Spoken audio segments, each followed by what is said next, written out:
no matter where you're from.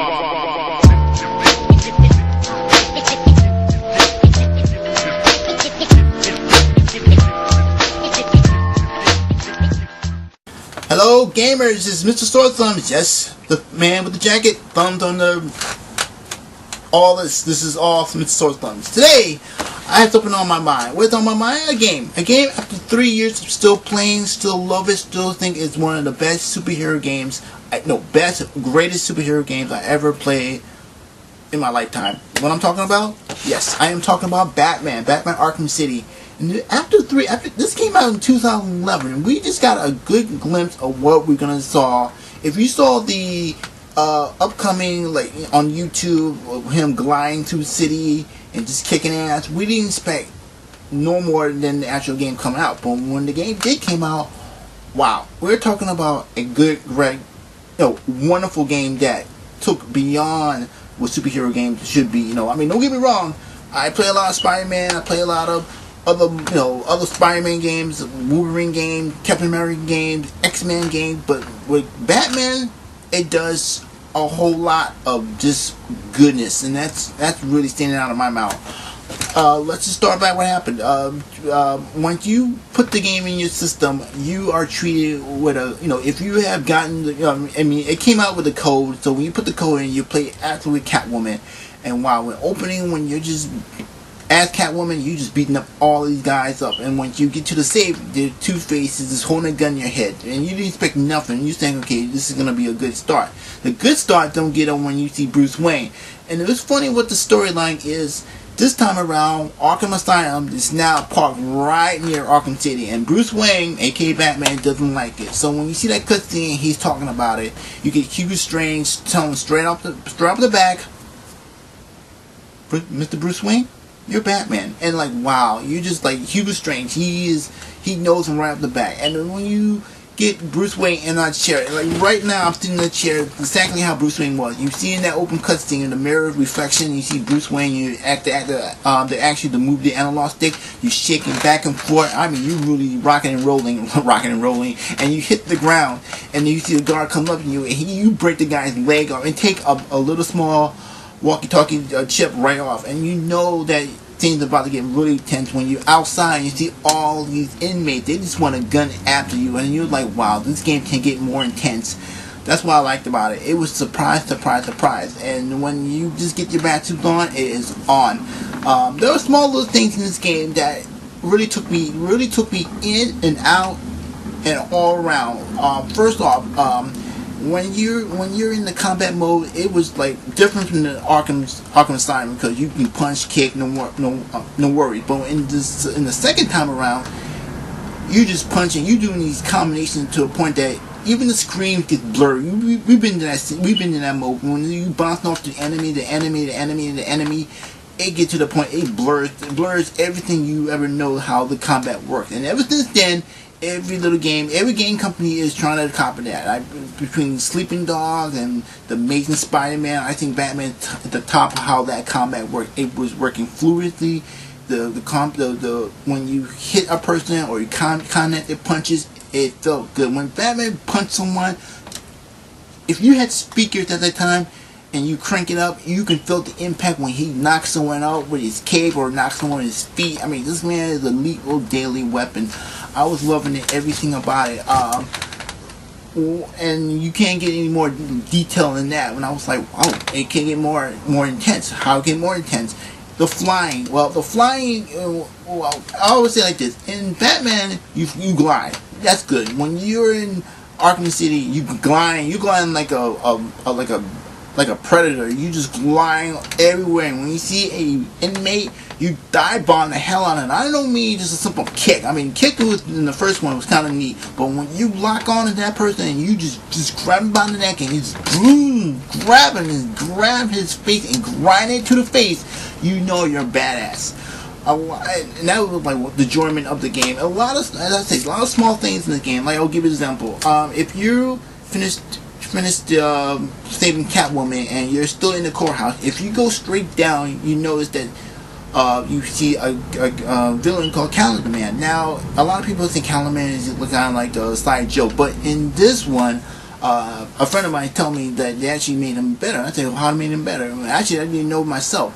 But when you go down there, he'll tell you the months of the year. This year, I mean, right now we're still in February, but if we begin the game in March, I mean, straight off March, at the beginning of March, he would tell you March. He would tell you all the months. He would tell me in this kind of riddle, kind of real cryptic way, like, you know, March is the day, or something, something. I was like, wow, really? And he had the calendar on the side. You know, it's like it was month. If you do that, you get achievement for that. You gotta, you know, play for each month. But that was kind of like nifty. They actually put it in there. My second best little small treat was if you actually leave the courthouse and glide about from the courthouse, not more than two buildings away, you get to reach Crime Alley. And wow, when you reach Crime Alley, it's like a moment they actually did it in the game that really sensed the tone of the game completely. And I was like, wow, they really went all out. Talk about going all out. Talk about the voice acting. We had Kevin Conroy. We had who plays the infamous Batman voice. I love that voice. Anime series or any anime movie, you don't have Kevin Conroy as Batman voice, I don't want to hear it. I hear a lot of Batman voices, but Kevin Conroy, he is the top of his game when we do the Batman voice. You felt more relaxed when you heard it in part one. This one, he goes all out. When I say go all out, we got to take another voice actor. I don't think him as Luke Skywalker no more. I see him as the Joker. Yeah, we're talking about Mark Hamill, and wow, he really set the tone on how the Joker's voice. And I can't. I mean, once again, I see a lot of people trying to do the voice of the Joker, but every time I see the Joker around the screen, like recently I just saw actually I got what movie is that? Batman Under the Red Hood. They had actually another Joker voice, but it doesn't sound like the Joker. You know, I want that Mark Hamill Joker, but you know, it was a statement that this would be his last voice over doing the Joker. So I guess he got paid, you know, paid big just to put him to do that one more time. So applause for that. That was really good. You have a lot of base characters in Batman. You have Batman, Joker. You have Two-Face, Catwoman. You have Mr. Freeze. I mean, wow, I can talk about all these boss fights. In fact, boss fights are really rare, but if I had to say one boss fight that really stood out in that whole game, it had to be Mr. Freeze. And yes, Mr. Freeze, I kid you not, they did something with this boss fight. Now, the typical boss fight, we all been that boss fight. We knew the same pattern, doing it over and over again until we completely knock him out. But not with Mr. Freeze. Mr. Freeze is a little bit different. I love how they did this one. You don't need the same pattern, Troy, because he is too smart. Literally, right off the bat, he's too smart. So you're thinking, oh man, I'm just gonna go around the corner, I'm just gonna sucker punch a couple of times, boom, you're gonna do that over and over again. No, he's not your typical boss. He throws all that SOB out the window and say, you know what, we're playing my rules. And yes, you're playing his rules. Sometimes you have to be invaded. You know, you got to glide. The idea. We all know the idea of the game is the idea of that stage is you cannot be seen. Sometimes you go under the grill to just jump in combination or kind of building or throw a batarang, throw anything at him. He will kind of freeze it, but once you know how this pattern was, he would change it. You know, it's not. As I said, it's not your typical do the same pattern, wash and repeat, wash and repeat. No, it's wash, repeat, rinse, do it over again, but do it differently. It's kind of weird for me to say that, but it's different. But I love how that whole fight thing was. It was innovative, and I give them credit. The development team, they went all out. I can. I mean, even the city itself, Gotham. I mean, even when you thought that Arkham Asylum was big, you know, you have to go to point A to point B from all these buildings. Same thing here, but you're actually gliding from every point of the game. I mean, sometimes you dive bomb just to get enough speed to lift off again, just to glide again.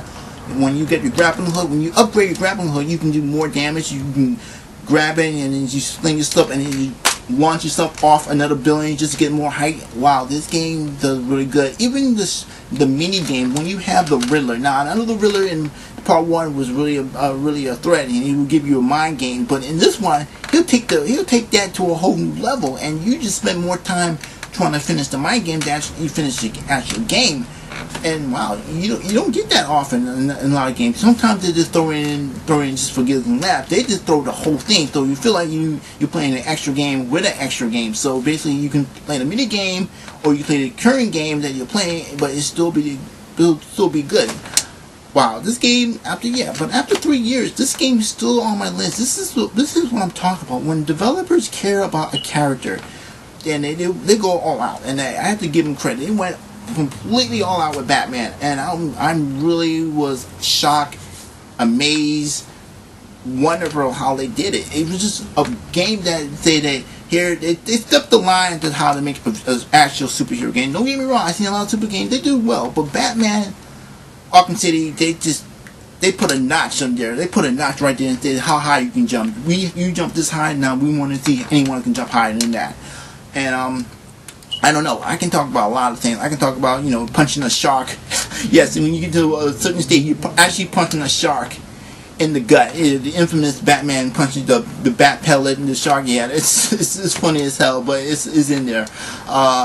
There's a lot of good things in this game. And why I'm mentioning right now, why I'm mentioning about a game that's been out 3 years ago? Well, rumors. Now, there's only rumors I hear about that are making a Batman 3. Now, this is only a rumor, but I'm not sure. I checked around a couple websites, a couple of Google it, had to Google in, but it's only a rumor. I'm not saying it's confirmed or anything, but I don't want to be like, oh, it's gonna be out. I'm not sure. I just heard about a rumor. So if they can, be up their game with Arkham Asylum and Arkham City, I'd like to know how they're gonna do with Arkham Part 3. I don't know. If you have not played the game, I advise you to get it. I know it's out for the Wii U, I know it's out for any console. If you have bother playing in the Arkham City, you can still play Arkham Asylum. This game still kicked ass. So I will leave this on to my thought. What do you think about the Batman games? Do you think that they really put the statement of, this is what you do when you have a good team behind it making a good game, or you never played the game but you heard a lot of good things about it? Give me a comment, leave it below. I will get right back at you. So this is Mr. Storthumb telling you that, wow, after 3 years I still love the Batman. Later.